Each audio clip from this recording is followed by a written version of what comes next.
বিসমিল্লাহির রহমানির রহিম। আসসালামু আলাইকুম। কেমন আছেন আপনারা সবাই? আশা করি অনেক ভালো আছেন। আমি রুজিনা কুকিং অ্যান্ড ব্লগ থেকে চলে আসলাম আজকে আপনাদের সামনে আবার অনেক মজাদার এবং সুস্বাদু একটা পটল আলু দিয়ে চিংড়ি মাছ ভাজির রেসিপি। সামনে মানে এখন প্রচণ্ড গরম, কি বলবো, গরমের কথা সবাই এখন জানেন যে কতটা গরম পড়তেছে।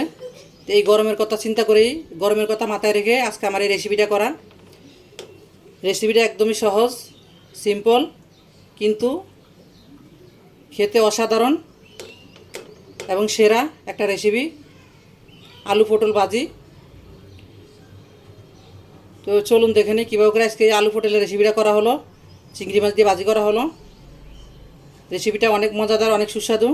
একবার হলো বাসায় এভাবে করে পটল দিয়ে আলু দিয়ে চিংড়ি মাছ দিয়ে ভাজি করে খাবেন, আপনার অজান্তে আপনি 2 প্লেট ভাত শেষ করে ফেলবেন, মানে এতটাই মজা এই আলু পটল ভাজি চিংড়ি মাছ দিয়ে। তো যাই হোক, চলেন দেখে নেই রেসিপিটা। আর হ্যাঁ, আমার রেসিপি ভালো লাগলে, আমার মজার রেসিপি পাওয়ার জন্য, সুন্দর সুন্দর রেসিপি পাওয়ার জন্য আমার চ্যানেলটাকে সাবস্ক্রাইব করে আমার ইউটিউব চ্যানেলের সাথেই থাকবেন। পাশে থাকা বেল আইকনটা ক্লিক করে দিবেন, যাতে করে নতুন নতুন ভিডিও আপলোড দেওয়ার সাথে সাথে আপনাদের কাছে পৌঁছে যায়।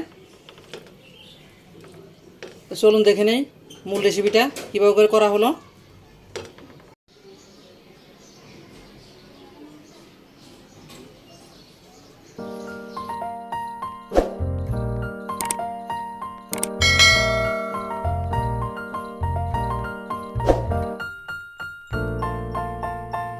চিংড়ি মাছ দিয়ে পটল ভাজি করার জন্য আমি এখানে পটল আধা কেজি, পটল 500 গ্রাম পটল আর কি, আর এখানে 2টা আলু ছোটো সাইজের, এই যে পাতলা পাতলা করে পটলের সাইজ করে কেটে নিছি। তো এখন আমি চুলার কাছে চলে যাব। চুলে একটা প্যান বসাই দিছি। প্যানে আমি এই যে পরিমাণ মতো সরিষার তেল দিছি। আমি আজকে সরিষার তেল দিয়ে এই পটলটা ভাজি করবো চিংড়ি মাছ দিয়ে।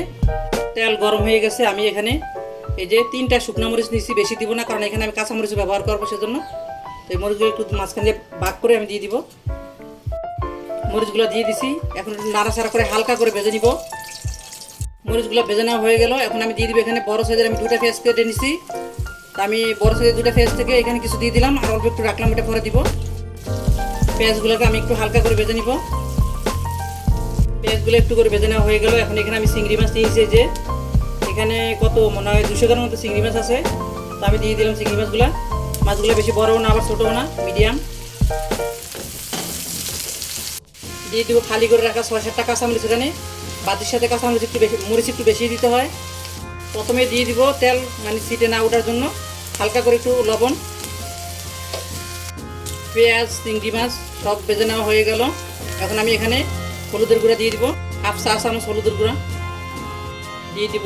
বড় বড় 2 কোয়া রসুনকে আমি যে কুচি করে কেটে নিছি, 1/2 চা চামচ ভাজা জিরার গুঁড়া। সবগুলো একটু নাড়াচাড়া করে এখন এখানে আমি পটলগুলো দিয়ে দিব। দিয়ে দিলাম পটলগুলো। দিয়ে দিব পরিমাণ মতো লবণ। আমি প্রথমেও লবণ দিয়েছিলাম একটু, তো এখন আমি আবার পরিমাণ মতো দিয়ে দিলাম। এখন আমি ভালো করে নেড়ে ছেড়ে তারপর দিয়ে দিব ঢাকনা। এভাবে করে আমি পটলগুলো ভাজি করে নিব, চুলার আঁচটা লোতে রেখে। মানে একবারে মিডিয়ামেও রাখবো না, আবার একদম লোতেও রাখবো না, লো এবং মিডিয়ামের মাঝামাঝি রেখে আমি পটলগুলোকে ভেজে নিব। দিয়ে দিলাম ঢাকনা। তো ঢাকনাটা দিলে আবার নেড়ে ছেড়ে দিব। তো নেড়ে ছেড়ে দেওয়ার আগে আমি যেটা করবো, এখন আমি কিছু কাঁচা পেঁয়াজ দিয়ে দিব। এই যে কাঁচা পেঁয়াজ দিলে পরে টেস্টটা অনেক ভালো আসে।